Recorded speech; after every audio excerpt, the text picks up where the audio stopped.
গত সপ্তাহ থেকে চীনের লিয়াওনিং প্রদেশের হুলুদাও শহরে ব্যাপক বৃষ্টিপাত হচ্ছে। মঙ্গলবার হুলুদাওয়ে ভারী বর্ষণের কারণে কমপক্ষে ১১ জন প্রাণ হারান। নিখোঁজ রয়েছেন কমপক্ষে ১৪ জন। সবচেয়ে বেশি ক্ষতিগ্রস্ত হয়েছে চীনের জিয়াংচাং এবং সুইজং শহর। বন্যার কারণে রাস্তাঘাট, বিদ্যুৎ ও টেলিযোগাযোগ ব্যবস্থা, ঘরবাড়ি এবং কৃষিজমির উল্লেখযোগ্য ক্ষতি হয়েছে। বাসিন্দাদের প্রয়োজনীয় ওষুধ ও জরুরি চিকিৎসা সেবা দিতে কাজ করছে স্বাস্থ্য কর্তৃপক্ষ।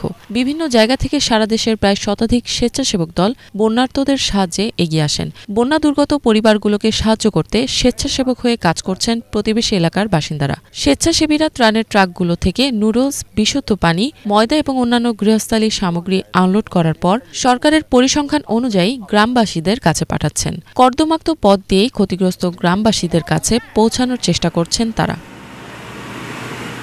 গত কয়েকদিন ধরে দুর্যোগ কবলিত গ্রামগুলোতে শ্রমিকরা জীবাণুমুক্তকরণের কাজ করছেন। এছাড়া বন্যায় ক্ষতিগ্রস্ত রাস্তা মেরামত ও যোগাযোগ ব্যবস্থা পুনরুদ্ধারের কাজেও নিয়োজিত রয়েছেন তারা।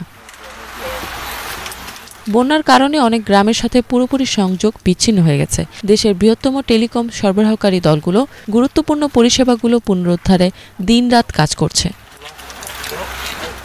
স্বেচ্ছাসেবী দলের নেতা ইউ চাং জিয়াং বলেন, তারা টানা ৬ দিন ধরে কাজ করছেন। সকালে এক গ্রামে মালামাল পৌঁছে দেওয়ার পর তারা ছুটে যান পাশের গ্রামে। দুপুরে রুটি খেয়ে তারা তাদের কার্যক্রম অব্যাহত রেখেছেন বলে জানান ইউ।